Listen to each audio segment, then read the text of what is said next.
اللهم صل على سيدنا محمد وآله وصحبه وسلم. Assalamu alaikum wa rahmatullahi wa barakatuh. Generalmente no tenemos en cuenta la evolución lingüística, es decir, las lenguas son hijos de otras lenguas madre, que son hijos de otras lenguas madre, etcétera, etcétera. E incluso una lengua, si lo miras con lupa, está evolucionando constantemente y algún día se acabará transformando en otra lengua o dando nacimiento a diferentes lenguas. El árabe estándar moderno, el árabe moderno estándar Fusha que existe hoy, no es equivalente al árabe clásico del siglo VII en la península arábiga, en la zona del centro de Arabia, que es el árabe que hablaba el profeta Muhammad alayhi salatu wassalam. Un ejemplo de esto es el caso del taswir. El profeta Muhammad en algunos hadices condena severamente el taswir, es decir, la creación de imágenes. Ahora bien, el verbo sawwara yusawwiru taswira se refiere a la acción de dar forma a algo. Dios dice en el Corán: wa sawwarakum fa ahsana suwarakum. Dios os ha dado forma de tal manera que ha hecho vuestra forma ahsana, muy bien adaptada, ¿no? O podríamos decir mejorada. Y claro, a través de la evolución lingüística se han ido creando nuevas palabras. Hoy en día existen las fotografías, y las fotografías en la lengua árabe en el árabe moderno estándar se llaman sura. No obstante, cuando un árabe del siglo VII, como el profeta Muhammad alayhi salatu wassalam, dice sura o taswir, ¿se está refiriendo a las fotografías? Naturalmente no. Y claro, ¿cómo llamamos hoy en día en el árabe moderno estándar al fotógrafo? Musawwir. La persona que está haciendo una foto está haciendo el acto de musawwir. ¿Y cuál es el problema con eso? Bueno, sencillamente que estos hadices condenan severamente al musawwir, la persona que hace formas.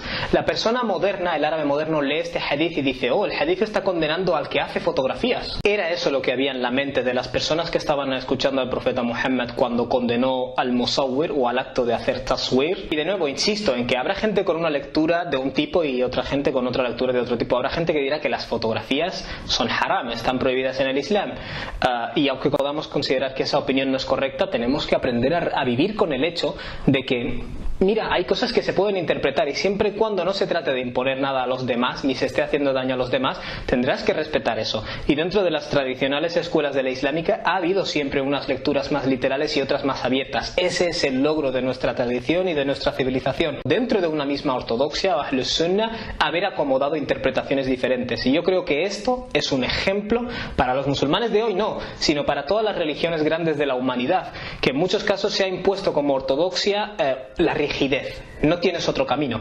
En el Islam tenemos una ortodoxia que lo que dice es: lo básico está consensuado, pero las pequeñas diferencias secundarias de interpretación se pueden aceptar. Eso es un motivo de orgullo, no es una parte de nuestra tradición que tengamos que dejar ir. Tal y como digo que hay que respetar las lecturas literales, el problema no está en las lecturas literales, el problema está en que muchas personas puritanas pretenden decir: esta es la única lectura y si no la aceptas eres un desviado.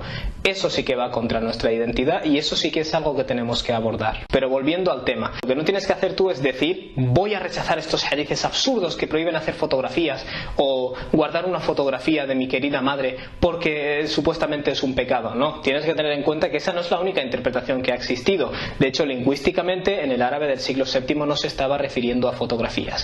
Ningún hadith te ha dicho que no puedes hacer fotografías, porque la fotografía no existía en la época en la que el profeta pronunció estas cosas. Es una interpretación de ese hadith la que te está diciendo eso. Entonces, haciendo un pequeño resumen de todo lo que hemos dicho hasta ahora, las lenguas son una consecuencia de unos entornos específicos, ¿vale? Es decir, los seres humanos estamos respondiendo a un entorno específico y creando una serie de formas de expresión.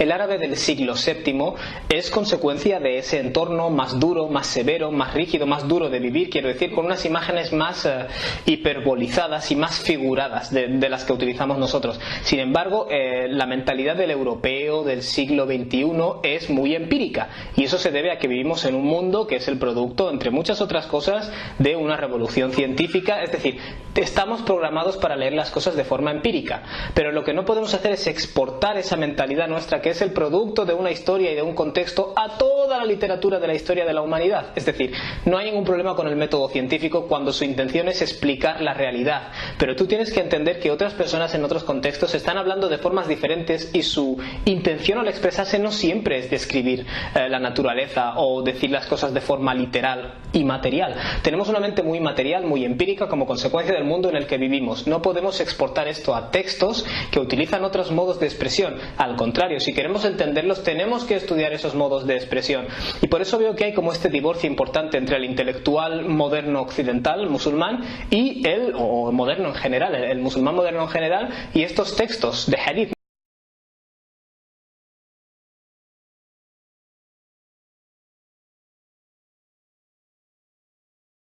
No hemos sabido ponernos al día porque no hemos todavía interiorizado el hecho de que estos textos deben ser estudiados en la lengua en la cual fueron expresados. No solo la lengua traduciendo una palabra por palabra, sino de acuerdo a cómo esa lengua se vivía en aquella época. E insisto, muchas personas, muchos musulmanes modernos rechazan estos hadices o se vuelven escépticos de cara a todo el hadith y utilizan como ejemplo siempre unos pocos hadices para demostrar que el hadith es absurdo en términos generales, y en muchos casos lo que tú estás haciendo, por muy intelectual y muchos grados universitarios que tengas, estás imponiendo unos marcos de referencia lingüística, en este caso, hacia un tipo de textos que utilizan otros marcos totalmente distintos, y eso de por sí es un error.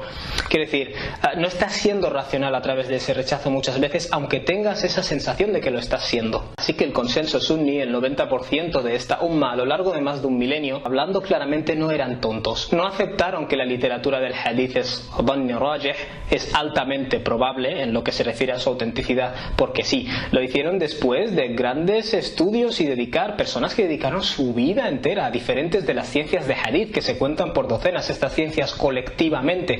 El musulmán de hoy lo que tiene que hacer es, creo yo, tratar de un poco vincularse otra vez a eso. Quiero decir, esa tradición tan comunal, que era un motivo de orgullo común para esta nación musulmana, en nuestra obsesión por mantener toda la información posible acerca de nuestro profeta alayhi salatu wassalam, sí es cierto que se estancó, y es cierto que sufrimos el golpe de la colonización, podríamos decir, y eso ha provocado en algunos un rechazo extremo y en otros un ultraliteralismo extremo.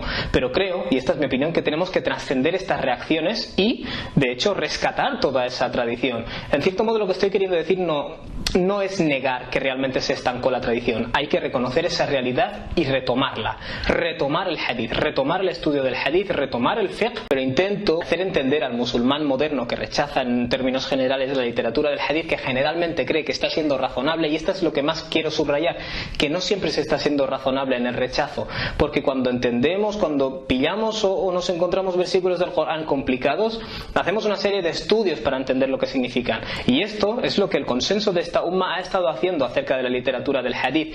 Es cierto que de los quizás 10.000 hadithes que hay, te puedes encontrar 1.000 que son muy raritos, pero después de hacer una investigación como las que he estado mencionando en estos últimos vídeos, te vas a encontrar que de esos 1.000 al final solo te quedan 25 o 50 que realmente no puedes encontrar una explicación. Y digo yo, si realmente tienes 25 o 50 dentro de 10.000 hadices que te resultan muy difíciles de entender, suspendiendo tu juicio acerca de ellos, no pasa nada. La literatura del hadith es altamente probable, lo cual significa que te puedes encontrar un 0,5%, un 1%, un 2%, un 3% de hadices autenticados que pueden tener algún aparente problema. No pasa nada. Cuando eres consciente de todo esto y tienes una mentalidad moderada, un enfoque moderado, no hay problemas, pero cuando tienes estos enfoques extremos es cuando vienen los problemas. Y con esto no estoy diciendo cada vez que no entiendas un hadith, bueno, es una metáfora, no hagas caso, no estoy diciendo eso. Lo único que estoy diciendo es que hay miles de eruditos a lo largo de este milenio de todas las partes del mundo musulmán que se han especializado en estas ciencias, ¿vale? Se han especializado en los narradores, se han especializado en sus aptitudes,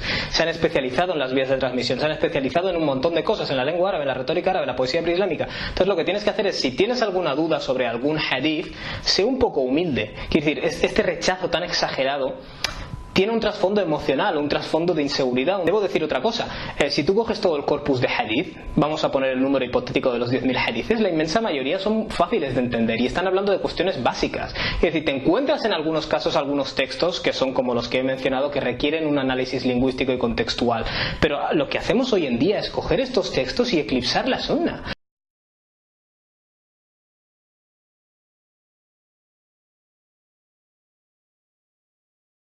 Quiero decir, cuando la gente va a hablar de hadith, no quiero estos hadithes. ¿Por qué? Porque hay un hadith absurdo que dice que punto... Bueno, ¿y qué hay de los otros 9.000 hadithes? Quiero decir, hemos creado desproporciones en nuestra visión de la religión, del Corán y de la Sunna. Así que veo en el musulmán moderno en muchos casos dos errores, y con esto voy a dejar la serie. El primero de ellos es de toda la literatura de hadith, a veces nos encontramos con algunos casos de hadiths que requieren un estudio, un análisis profundo del contexto, de la lengua, etcétera, etcétera. Y a veces, ante la negativa nosotros a tener que hacer todo ese trabajo, o ante la falta de personas que nos lo pongan en cucharita en la boca, que creo que ese es uno de los grandes problemas, el no tener personas que elocuentemente simplifiquen esta información, ante esa dificultad lo que hacemos es rechazo absoluto. Y punto número 2, cogemos estas pequeñas cosas que nos podrían hacer cuestionar algunas cosas, tener que reinvestigar, cogemos eso y eclipsamos toda la sunna y toda la tradición en base a lo confuso, cuando tenemos una enorme cantidad de cosas que no son confusas, y cuando muchas de las cosas confusas